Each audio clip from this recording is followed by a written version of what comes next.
Hi there, welcome back to another Rise video. Again, Rise is the tabletop RPG that I developed, similar to something like Dungeons & Dragons. The key thing about Rise, and the most interesting thing and the unique thing, is all of the character creation options. We're going to be looking at specializations this week. Specializations are optional ranks that you can take on in certain play styles that give you bonus powers, abilities, things that you can do. These aren't classes like in D&D. You're not locked into one. You can take as many ranks of these specializations as you want. You can mix and match however you want. You can put 2 ranks here, 3 ranks there, 2 ranks here, or you can spend all your, you can put all of it into 9 ranks in something. You can choose to spend points as you level up however you want in Rise, but it's one of the key things in Rise, and one of the best ways to get stronger is by picking up a specialization. So today we're going to be taking a look at the Barbarian specialization.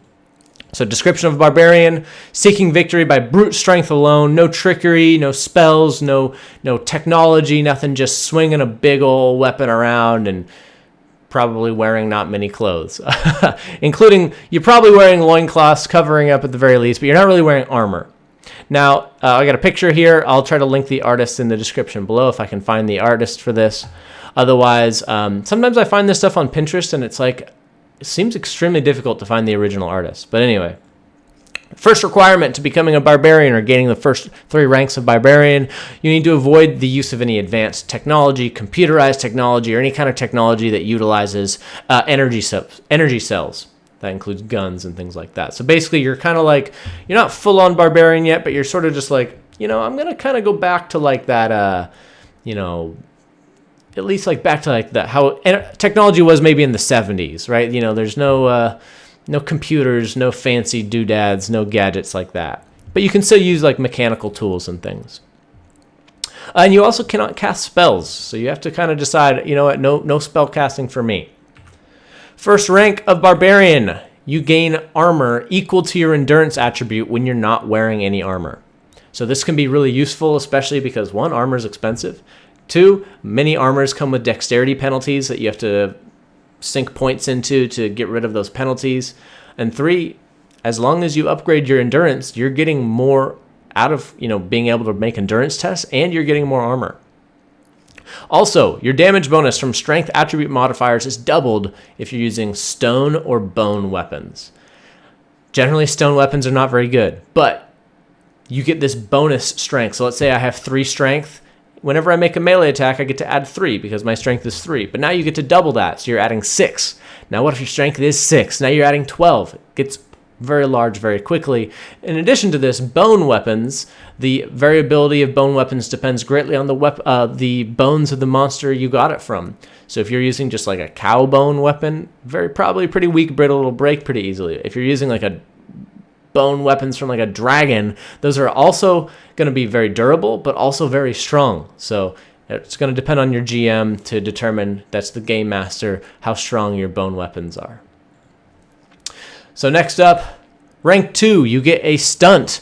So whenever you roll doubles, 3 doubles points, so that's 2 3s or 2 4s, 2 5s, whatever, at least 3 doubles points on a melee attack, you get to use and you're using a heavy weapon. Specifically, you have to use a heavy weapon. You can use the stunt Sunder Armor. This allows you to damage any metal or other breakable armors to reduce their physical armor rating by 2 until they're fixed. So this is very good, not only to just get out some of that pent-up rage and smash something, but anytime you attack them in the future or an ally attacks them in the future, they take more damage because their armor has been reduced. At rank 3, you get a new major action called Reckless Attack. So you can sacrifice 2 to your defense, meaning it's going to be easier for enemies to attack you, to gain a bonus of 1d6 physical damage with this melee attack this round. And that defense penalty does last until your next turn. But you can do anywhere from 1 to 6 more damage this turn. Pretty good if you already have pretty low defense. What does it matter if reducing it more? But also, dealing more damage, especially in a pinch, can be very useful. Next up, at your second requirement to get to the next 3 ranks, you need to avoid the use of any technology or tool that is intricate in design or, generally would just confuse a barbarian. Again, you can use your own kind of wisdom on that. If your GM can kind of help you make that decision, what would it confuse a barbarian? Set up a drum set? Probably not. Maybe a fancy violin? Maybe. Maybe you can't play the violin anymore. Does this, maybe you can't use a fancy kitchen stove, but you can just cook over a fire now. Whatever that means to you, that's going to be your requirement there. But you obviously can't try to, bend it so you can still ride a train or something. Rank 4. Your speed is now doubled when making charge attacks while not wearing armor. So in order to get the charge attack, you have to spend points in the leveling system within the class trees. Again, there's no class. I just tried to come up with a name to call it. It's just called like a class leveling system. They're just based off of different attributes.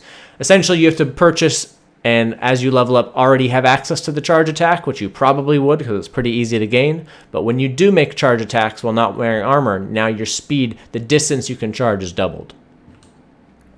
Rank 5, the effects of Reckless Attack can now be applied to a charge attack. So not only can you charge at an opponent, but you can also gain that bonus to your attack while suffering a defense penalty. So you can combine those two together. Rank 6, you're now able to wield any weapon regardless of the strength requirement. This is huge because some of the weapons have strength requirements of like 8 or even 9. Obviously, you want to have a high strength as a barbarian. You might already have really high strength, but this can be very helpful to gain a lot more out of using a weapon other than, you get +1 strength. It costs a lot of points to go from like a 7 to an 8, but now you don't have to put all those points into that. You can instead just wield any weapon you want. In addition to this, you also deal bonus physical damage equal to the weight requirement of the weapon you're using. This is an amazing ability at rank 6. Requirement 3, you have to smash at least 10,000 credits worth of technology. If you do this, then you get rank 7, or if you invest points, you can get rank 7. And that lets your Sunder Armor stunt now damage the physical armor rating of metal armors by up to 5 until the armor is fixed. Again, we talked about how useful Sunder Armor can be before. Rank 8, you get an additional stunt, also requiring heavy weapons. This is Barbarian Smash. So whenever you're attacking an enemy, if that enemy is wielding any kind of technology or arcane-based tool, you can just smash and destroy the tool when you attack them. This is incredibly powerful when fighting some, technology-based enemies. If they're using a gun, if they're wielding some like arcane staff or something like that, you can completely render that useless until they fix those things. And they can't fix that in the middle of combat. Finally, rank 9. Highest rank. Any melee attack made with a heavy weapon against opponents that are equal to or smaller than your size always knock the opponent prone. A prone opponent has to spend their movement action just to stand up. It's easier to hit a prone opponent. Some powers or abilities allow you to deal more damage to prone opponents. Knocking an opponent prone, that's huge. This really limits what the opponent can do on their turn, and it increases what you can do to them and what your teammates can do to them when you attack as well. Also, some characters, like the Gargan at high levels, their size gets considered to be larger than they actually are, so there's even more things that you can knock prone if you combine this in the correct ways. So with this, that's been the Barbarian for today. Thank you guys so much for watching. If you want to see more of these specializations, please stick around, subscribe, like the video. I have a lot more videos on, the different rules of Rise, how to make characters. So if you're interested in that, please check out some of my other videos. Other than that, we're going to try to make Rise available to people soon.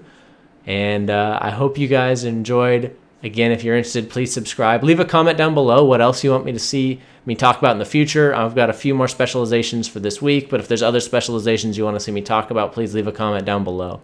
Last one we did, I think, was the Assassin. Again, this is Rise. My name's Alex. Thanks so much for watching. Bye-bye.